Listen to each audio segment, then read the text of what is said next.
Hello friends, आप सब कैसे हैं। तो फ्रेंड्स, आपके लिए बहुत ही महत्वपूर्ण जानकारी है। अगर आप मध्य प्रदेश में शिक्षक भर्ती की तैयारी कर रहे हैं, चाहे वर्ग 1, 2 या फिर 3 है, तो आपके लिए बहुत ही महत्वपूर्ण सूचना है। सारी जानकारी आज मैं आपको इस वीडियो में दूंगा। मुख्य रूप से मैं बता दूं कि इसमें एक जो मेन बात की गई है कि अब चयन परीक्षा नहीं होगी, सिर्फ पात्रता परीक्षा के ही आधार पर सिलेक्शन होगा। और दूसरी बात यह है कि आपकी 30,000 पदों की भर्ती आने वाली है। और भी बहुत सारी जानकारी आज मैं दूंगा कि अब जैसे एक ही परीक्षा होगी तो उसमें सिलेबस क्या रहने वाला है, चेंज होगा सिलेबस, नहीं होगा। सारी जानकारी आज मैं आपको इस वीडियो में देने वाला हूं। तो आप चैनल को ज़रूर से ज़रूर सब्सक्राइब कर लीजिए, वीडियो को लाइक कर दीजिए और अपने दोस्तों के साथ शेयर भी कर दीजिए। तो चलिए शुरू करते हैं। दोस्तों, यहाँ पर आप देख सकते हैं शिक्षक भर्ती ये ओरिजिनल न्यूज़ कटिंग है, कोई फेक न्यूज़ कटिंग नहीं है। कल ही ये जानकारी आ गई थी, लेकिन कुछ कारणों से मैं वीडियो नहीं बना पाया था।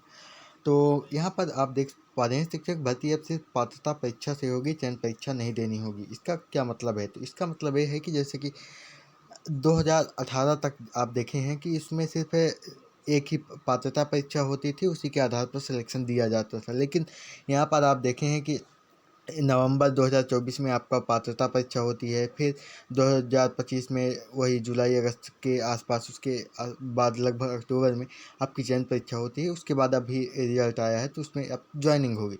मतलब कि इसमें दो फेज कर दिया गया था कि एक पहले पात्रता परीक्षा क्वालिफाई करो, उसके बाद फिर आपका चयन परीक्षा होगा, उसके आधार पर मेरिट बनेगी तो आपको ज्वाइनिंग मिलेगी। लेकिन अब यहाँ पर फिर से वही पुरानी वाली प्रक्रिया शुरू होने वाली है कि शिक्षक भर्ती अब सिर्फ पात्रता परीक्षा के आधार पर होगी, अब चयन परीक्षा नहीं होगी। तो यहाँ पर देख लेते हैं क्या हुआ है। मध्य प्रदेश शिक्षा विभाग ने लिया निर्णय, ईएसबी को भेजा जाएगा प्रस्ताव। मतलब कि जो काम करवाता है तो ईएसबी सिर्फ परीक्षा कंडक्ट करवाती है, जो कहा जाता है जिस फील्ड में। यहाँ पर राज्य शिक्षा विभाग ने निर्णय ले लिया है तो अब ईएसबी एक करेगी ही। ईएसबी के पास ऐसा कोई ना करने का कोई ऑप्शन नहीं होता है। मध्य प्रदेश में सरकारी स्कूलों में शिक्षक भर्ती प्रक्रिया में बड़े बदलाव की तैयारी है।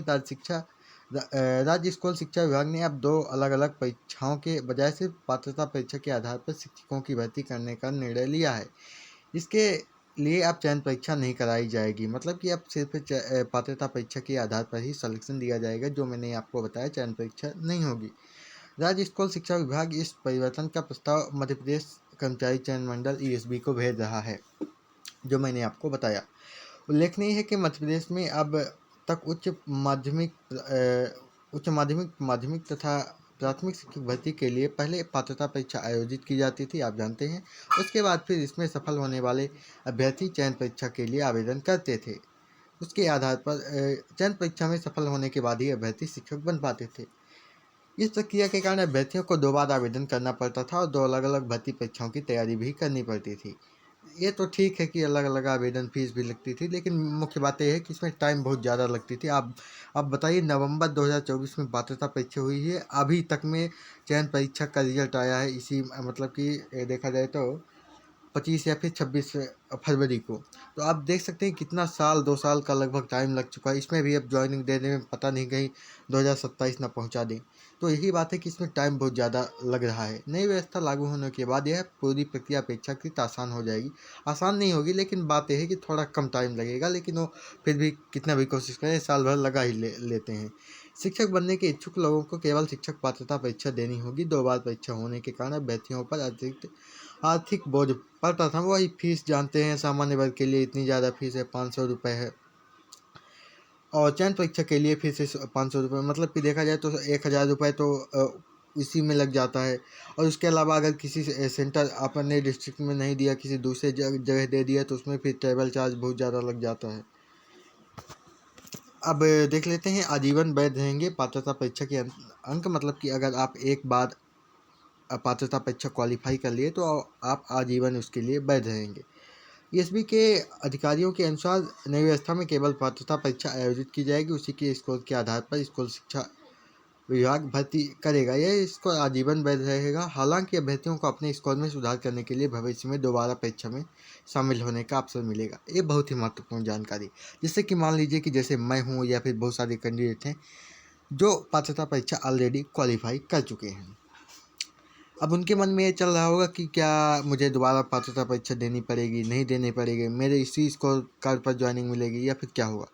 तो मैं आपको बता दूं, यहाँ पर क्लियर कर देना चाहता हूँ कि जैसे कि मान लीजिए कि आपका 100 अंक मिला है जो आपने लिया है, जनरल कैटेगरी से हैं, तो आप जानते हैं कि 100 अंक में आपका सिलेक्शन नहीं हो पाएगा किसी भी हालत में अगर आप गेस्ट टीचर नहीं हैं। तो आप तो आपको अपने स्कोर कार्ड में बढ़ोतरी के लिए कि जिससे कि आपका, जैसे कि अगर आप दूसरी बार परीक्षा दिए तो आपका 115 नंबर आ गया, तो आपको इसके बढ़ोतरी के लिए आपको दोबारा से परीक्षा देनी होगी।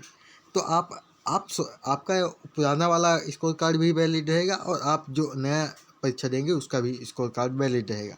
और जब मतलब कि चयन के लिए आपके लिए अलग से काउंसलिंग की जाएगी, मतलब कि फिर उस काउंसलिंग में आप तय करेंगे कि आप कौन सा स्कोर कार्ड अपना वाला लगाना चाहते हैं। आप अपना वाला जो अभी जिसमें आप नए ज़्यादा अंक प्राप्त किए हैं या फिर पुराना वाला, तो आप इसके आधार पर निर्णय ले सकेंगे। आशा करता हूँ यह आपको समझ में आ गई। अब भर्ती कितनी की जाएगी, तो 30,000 पदों पर इस साल भर्ती की जाएगी। ये महत्वपूर्ण जानकारी, 30,000 पदों पर भर्ती करने वाला है। लेकिन एक बात यह है कि मुझे यहाँ पर ये डाउट में डाल रहे, 5,000 माध्यमिक व प्राथमिक शिक्षक के पदों पर भर्ती के लिए जुलाई अगस्त में प्रस्तावित है। आप जानते हैं जुलाई अगस्त में वर्ग 2 और 3 की परीक्षा होने वाली। आखिरी भर्ती 2024 में हुई थी, वो तो है। अब ये तो हो गया, लेकिन यही चीज़ है कि 5,000 यहाँ पर प्राथमिक और माध्यमिक शिक्षक के लिए बोला गया है, तो ये कुछ भी कहा नहीं जा सकता कि मान लीजिए कि 5,000 दोनों के लिए अगर मिलाकर बोला गया है, मतलब कि 2,500 इतने में कुछ नहीं होने वाला। और यहाँ पर 30,000 बोला गया है, तो मतलब कि देखा जाए तो 25,000 हो जाएगा वर्ग एक के लिए। तो ऐसा कुछ नहीं है, मतलब कि कुछ तो पोस्ट बढ़ेगी, इतना 2,500 5,000 नहीं होगी। मुझे लगता है कि बढ़नी चाहिए, बढ़ेगी। और आगे देख लेते हैं यहाँ पर क्या है। शिक्षक बनने के इच्छुक लोगों पर कम होगा परीक्षा शुल्क का बोझ। आप जानते हैं कि फीस बहुत ज़्यादा है, इससे कम फीस लगेगी, आधी फीस लगेगी टोटल। और दो बार आवेदन करने और 2 परीक्षा देने के झंझट से मुक्ति मिलेगी, ये बहुत अच्छी बात है। सरकारी स्कूलों में शिक्षकों की भारी कमी है। आप जानते हैं कि इतने ज़्यादा गेस्ट टीचर, लगभग 70,000 के आधा लगभग गेस्ट टीचर हैं। उसके अलावा भी बहुत ज़्यादा पोस्ट खाली है।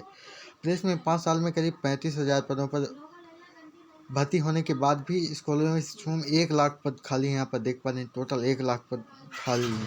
यह बात भारत के कई की हाल ही में जारी रिपोर्ट में सामने आई। रिपोर्ट के मुताबिक मध्य प्रदेश के 1895 स्कूलों में शिक्षक नहीं है, 435 स्कूलों में कोई बच्चा नहीं है। पात्रता परीक्षा का क्या महत्व है कि आप जानते हैं कि 2011 के बाद से पात्रता परीक्षा होने लगी। जब से आरटीई लागू हो गई, ऐसे में करीब 2.5 लाख शिक्षक ऐसे हैं जिन्होंने पात्रता परीक्षा शामिल करते हुए बिना परीक्षा के आधार पर नियुक्ति पाई है। पात्रता परीक्षा से ही सूची बनाने का प्रस्ताव बनाया जा रहा है। परीक्षा के अंक आजीवन वैध रहेंगे। अभ्यर्थी चाहे तो अपने स्कोर के में सुधार के लिए दोबारा परीक्षा दे सकते हैं। स्कूल शिक्षा विभाग के सचिव डॉक्टर संजय गोयल जी ने बताया। मैं आशा करता हूँ आप सारी जानकारी आपको मिल गई होगी। मुख्य बात यही थी कि आपकी सिर्फ पात्रता परीक्षा के आधार पर ही आपका सिलेक्शन होगा, मतलब एक ही टोटल परीक्षा होगी। और यहाँ पर 30,000 पदों की भर्ती की बात की गई है, लेकिन कुछ कहा नहीं जा सकता कि 30,000 है, 5,000 है, 2,500 है, क्या है। ये तो नोटिफिकेशन आने के बाद ही पता चलेगा। और आपके मन में एक और भी बात चल रही होगी कि निगेटिव मार्किंग का क्या होगा। तो मुझे लगता है कि हो सकता है इसमें निगेटिव मार्किंग आ भी जाए। और एक बात यह है कि अगर निगेटिव मार्किंग आ गई तो समस्या ये हो जाएगी, जो आपका पुराना स्कोर कार्ड है तो वो वैलिड रहेगा कि नहीं।